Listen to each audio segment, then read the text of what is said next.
আসসালামু আলাইকুম। চলে আসলাম নতুন একটি ভিডিও নিয়ে। তো কালকের ভিডিওতেই বলে দিয়েছিলাম ওই ভিডিওটার সেকেন্ড পার্ট আসবে। আমরা কালকে দাওয়াতের ভিডিওটা দিয়েছিলাম, তো ওইখান থেকে প্রোগ্রাম শেষ করে আমরা বের হয়ে যাব ঘুরতে। তো আমি বাসার থেকে একটু প্ল্যানিং করে এসেছিলাম যে কোথায় যাওয়া যায়, কিন্তু ওইখানে যেতে পারিনি। আমি বাসার থেকে দেখেছিলাম একটা ক্যাফের beach cafe, Padma beach cafe, হ্যাঁ নামটা মেবি এটাই ছিল। তো আমি ভিডিও দেখেছিলাম, জায়গাটা অনেকই সুন্দর। তো ওর বাবাকে দেখেই বলেছিলাম এখানে যাব। তো ওর বাবা বলেছিল আচ্ছা চলো নিয়ে যাব, কিন্তু ওইটার লোকেশনটা আমরা খুঁজে পাইনি। তো ওইখান থেকে প্ল্যানিং যে আমরা যাব। তো আমার জাল শুনে বলছে আচ্ছা আমরাও যাব। তো ওরাও চললো। তো আজকে অনেকখানি আমরা রাস্তায় দেখাবো, কারণ ভিডিওতে রাস্তাগুলো এত সুন্দর ছিল বলার বাহিরে। শুধু দেখছিলাম আর দেখছিলাম, সব ভিডিও করিও নাই, কিন্তু এত সুন্দর ছিল রাস্তাগুলো বলার বাহিরে। বাংলাদেশ এত সুন্দর আগে জানতাম না, কারণ আমি এদিকে যাইনি, ফার্স্ট টাইম যাচ্ছিলাম। তো ওই ক্যাফেটা পাই নাই, আমরা যেতেও পারিনি। তো না যাওয়ার কারণে আমরা শেষে ডিসাইড করলাম রাস্তার মাঝামাঝি যে আমরা পদ্মার পাড় যাই, মাওয়াঘাট। তো ওর বাবা বলছিল মাওয়াঘাট এখন গিয়ে কি করবে, সবাই তো খাওয়া দাওয়া করে ভরপুর, পেট ভরা। তো বললাম যে খাবার দাবার না খাই, আরেকদিন এসে খাবার দাবার খাবো, আজকে আমরা ওইখানেই যাই, ভিডিও করি, ছবি তুলবো, দেখবো, ঘুরবো, এই বাচ্চাদের নিয়ে। তো যে বলা সেই কাজ। আমরা পদ্মার পাড় যাচ্ছিলাম মাওয়াঘাটে। রাস্তাগুলো যে কি সুন্দর মুখে বলে বোঝানো যাবে না, চোখ দিয়ে না দেখলে। তো আমার জাল, আমার দেবর, আমার চাস্তো দেবর, ওরা ছিল সিএনজিতে, আমরা ছিলাম বাইকে। তো কথা বলতে বলতে আমরা এসেও পড়লাম। এটা ছিল এটার নামটা কি ছিল ভুলেও গিয়েছি। তো এই করতে করতে আমরা এসেও পড়লাম। এখানে অনেকই ছিল। তোর বাবাকে বলছিলাম তুমি নিয়ে আসো না, আজকে আনলে খাবারও খেতে পারবো না, পেট ভরা, কিছু করার নেই, এ নিয়ে হাসাহাসি করছিলাম। এর ভিতরে সামনে যেতে না যেতেই দেখি চাঁদাবাজির কাহিনী। তো এটা নিয়েও কিছু বলার নাই। আগেও যেমন আমরা অনেক কিছু বলতে চেয়েও বলতে পারিনি, বর্তমানেও একই, যে অনেক কিছু বলতে চাওয়া সত্ত্বেও বলা যায় না, যে একজন গিয়েছে আরেকজন আসছে, এরকম একটা অবস্থা। তা ওই কথা বাদ দিই, আমরা আগে বাড়ি ভিডিওর। তো জায়গায় এসে তো আমার চোখ পুরো শান্তি, এত ভালো লাগছিল জায়গাটা বলার বাইরে। আর ঠান্ডা বাতাস। আমরা তখন বাজে প্রায় 3টা, সাড়ে 3টার দিকে আমরা ওখানে পৌঁছে গিয়েছি। এর ভিতরে দেখি এগুলো দেখে তো পুরো আমার ছোটোকালের স্মৃতি মনে পড়ে গেল। এখানে ফুলও ছিল, আমি ওগুলো দেখছিলাম। আজান তো এখানে এসে শুয়ে পড়েছে, এত ঠান্ডা বাতাস ছিল, এত আরাম ছিল। তো লাড্ডু সোনার জ্বর ছিল, ওকে নিয়ে জ্বর নিয়ে ঘুরছিলাম। এর ভিতর আমি একটু বললাম আসো একটু ভিডিও করি, ওর বাবা করতে চাচ্ছিল না, জোর করে করাতে সে বলছে আসো তোমাকে ধাক্কা দিয়ে পানিতেই ফেলে দে, এ নিয়ে হাসাহাসি করছিলাম। তো আজানের একটু ভিডিও করলাম। এখান দিয়ে আমরা আইসক্রিমও নিলাম, কিন্তু আইসক্রিম সবাই নেয় নাই, অনেকেই বাদামের জন্য নিতে চায়নি। এখন আমরা বোটে উঠে যাব। তো বোটে উঠে আমরা পদ্মার ব্রিজের ওই পর্যন্ত ঘুরবো, দেখবো, পানির ভিতর ঘুরবো। আমার তো অনেকই ভালো লাগছিল। আমার এখনও ভয়েস ওভার দিতে নিয়ে আমার ওই দিনের কথাই মনে পড়ছিল, এত শান্তির জায়গা, চোখ জুড়ানো জায়গা। তো ওরা আগেই বসে পড়েছে, আমি ভিডিও করছিলাম, সবাই দেখছিল, করছিল। এই যে আমি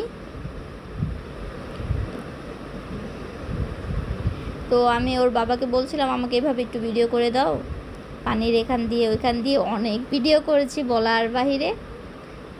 কি করব, ভিডিও না করে আর পারা যায়, এত সুন্দর জায়গা।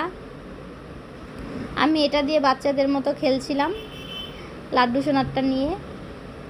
তো লাড্ডু সোনা আবার ও আমার হাত থেকে নিয়ে নিচ্ছিল। এই করতে করতে একটু পানির ভিডিও নিচ্ছিলাম। কি সুন্দর ঢেউ, কি সুন্দর, যেদিকেই চোখ যায় খালি পানি আর পানি। আর ওই যে দূরে আমাদের পদ্মা সেতু দেখা যাচ্ছিল।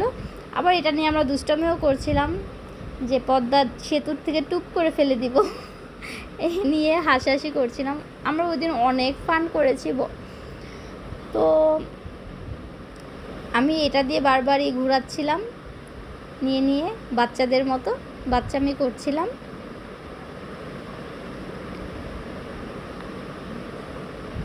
এই যে লাড্ডু সোনা বসেছিল, ও প্রথমে হাঁটাহাঁটি করছিল। যখন এটার মেশিনটা চালু করেছে বোর্ডের, তখন তো আওয়াজ হয় একটা, ওই আওয়াজে ও আবার একটু ভয় পায়। তো এর জন্য এসে চুপ করে বসে আছে আমার কাছে। আবার কতক্ষণ পর আবার নেমে যায় সাহস করে। ও পানি দেখাচ্ছিল, আম্মা মা, ও তো খালি মা মাই বলতে পারে, তো মা ওইটা হাত দিয়ে দেখাচ্ছিল, পানি দেখাচ্ছিল।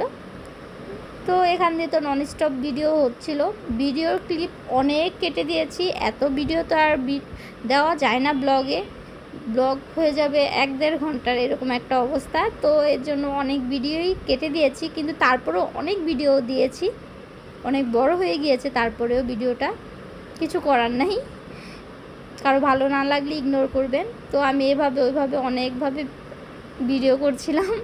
তো আমি আগে অনেক প্রচুর পরিমাণ নিজের ভিডিও করতাম, এখন আগের তুলনায় ছেড়ে দিয়েছি। তো ওই দিন আবার পাগলামি উঠেছিল, এভাবে ভিডিও করে দাও, ওইভাবে ভিডিও করে দাও, এত সুন্দর জায়গা ছিল। এর ভিতরে আমার চাচতো দেওয়ার বলছিল ওইখানে চলে যে ছবি তুলো, অনেক সুন্দর হবে। তো আমি না এখানে দাঁড়িয়ে ভয় পাচ্ছিলাম, উপরে উঠবো, পড়ে গেলে। পরে ওর বাবা বলছিল থাক, উঠতে যেও না, পড়ে গেলে। পরে আমি কি করলাম, জুতা খুলে উপরে উঠে গিয়েছি, না আমি ছবি তুলবোই, সাহস করে উঠে গেলাম। উঠে যেয়ে তো আর কি শান্তি, বলি আমি এখন টাইটানিকের মতো ছবি তুলবো। হাসছিলাম, মজা করছিলাম, সবাই তো আমার পাগলামি দেখে হাসছিল। আর ওই সাইডের ভাইয়াটা অনেক ভালো ছিল, সাইড হয়ে গিয়েছে আমাকে এখানে ছবি তুলতে দেখে। পরে আমার জালকেও আমি ডাকলাম, আয় এখানে, অনেক মজা পাবি, আয় আমরা ছবি তুলি দুজনে। এখানে দাঁড়িয়েও আমরা দুজনে টাইটানিকের পোজ দিব, এরকম করবো, এরকম করে ছবি তুলছিলাম দুজন। আমরা দুই জালের ভিতরে ফ্রেন্ডশিপের মতোই বন্ডিং। তো আমি ওকে তুই করেই বলি। এখান দিয়ে আবারও আমি পানি নিয়ে খেলছিলাম, অনেক কষ্টে হাতে নাগালে পানি নিয়ে এরকম খেলছিলাম, ভিজাচ্ছিলাম এক একজনকে। এর ভিতর আমার চাস্তা দেওয়ার বলছিল আমাকে আবার ভিডিওতে নিচ্ছ, আমি আসবো না। আমি বলি তারা তোকে নিবই, আর তুই চিন্তা করিস না, তোর উপর কেউ ক্রাশ খাবে না, এত ভাব নিস না, এরকম নিয়ে আমি দুষ্টামি করছিলাম। এখান দিয়ে আজান একবার আমার এখানে আসতেও চাই, এসে আবার ভয় পেয়ে চলে গিয়েছে। কিন্তু ও এখন ওইখানে বসে বসেই আমাকে ফ্লাইং কিস দিচ্ছিল, ও অনেক খুশি। বাচ্চারা তো এরকম পরিবেশ কখনো দেখে নাই, তো ওরাও অনেক অবাক, খুশি। জায়গাটাই এমন, ছোটোর থেকে বড় সবারই অনেক মনটা ভরে যাবে দেখে, শান্তির জায়গা। আমি তো ননস্টপ পানি দিয়েই খেলছিলাম, জামা জমা পুরো ভিজে একাকার হয়ে গিয়েছে, তাও আমি পানি দিয়েই খেলছিলাম। এ করতে করতে এখন আমরা এসেও পড়বো পাড়ে, প্রায় আধা ঘন্টার উপরে আমরা বোর্ডে ছিলাম। এটাকে বোট বললে নাকি ট্রলার, হ্যাঁ ট্রলারে ছিলাম। তো এখান দিয়ে আমি একটু সূর্যের সাথে ভিডিও করে এখন আমরা এসে পড়েছি, নেমে পড়বো আমরা। আর হামসোনা তো একাই কী কথা বলছিল করে, ও মজা পাচ্ছিল। এর ভিতর নেমেই আজান বলছে আম্মু আমি একটু বেলুন ফুটাবো। তো চাচিও ওর আবদার পূরণ করছিল, আমি ভিডিও করছিলাম। ওর বাবা চাচা, দুনো চাচা ছোট দুইটাকে নিয়ে উপরে চলে গেছে, আমরা দুইজন এখান দিয়ে নিচে ছিলাম আজানের সাথে, কিন্তু ওরা খেয়ালই করেনি আমরা যে নিচে ছিলাম। আমরা তো এখান দিয়ে ছেলেকে খুশি করাচ্ছিলাম, চাচি আর মা মিলে। ছেলে তো মহা খুশি এটা করে, ওর অনেক ভালো লেগেছে, ওর অনেক ফান লেগেছে। ও একবার বাসায় এসে এটার কথাই বারবার বলছিল, আমার আজকে অনেক মজা লেগেছে আম্মু, এটা করতে অনেক ভালো লেগেছে। পরে এখানে আবার মেলাও বসেছিল, ভাইয়াটা অনেক সুন্দর বাঁশি বাজায়, আমি একটু বাঁশির শুনলাম। পরে এখানে মেলাও বসেছিল, মেলা দেখছিলাম। উপরেও মেলা বসেছে, তো এখান থেকে যে উপরে মেলা দেখবে। এর ভিতর এখানে একটা আইসক্রিম ছিল, মালাই আইসক্রিম। তো আজান ওইটা খাবে, এখন আর ওই লোকটাকে খুঁজে পাই না, অনেক খোঁজাখুঁজির পরও পাইনি। তারপর উপরে চলে যাই। পরে এখানে ভালোই জায়গাটা অসম্ভব সুন্দর, যারা এখনও যাননি চলে যাবেন ঘুরতে। জানি আমি মনে সবার লাস্টে গিয়েছে এখানে ঘুরতে, সবাই চলে গিয়েছে আগেই।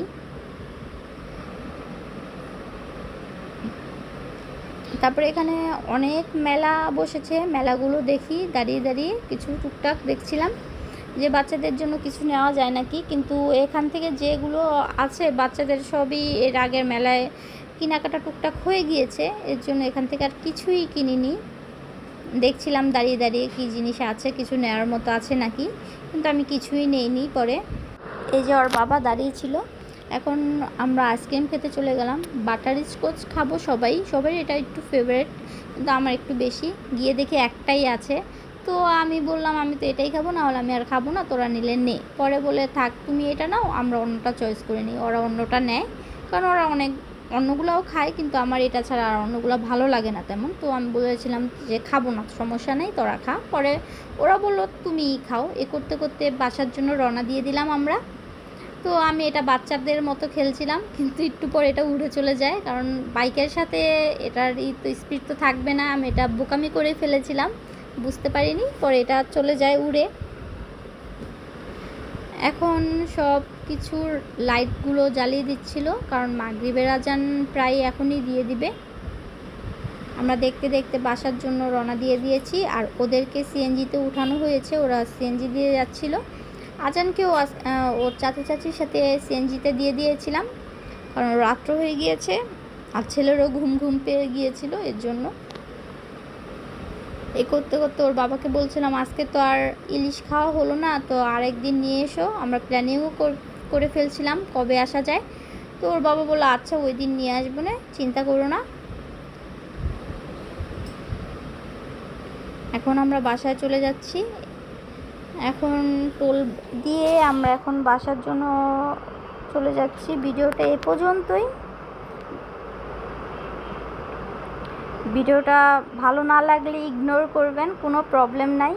ভিডিওটা একটু বড় হয়ে গিয়েছে, এটার জন্য কেউ মাইন্ড করবেন না। আজকের জন্য এ পর্যন্তই। আল্লাহ হাফেজ, বাই।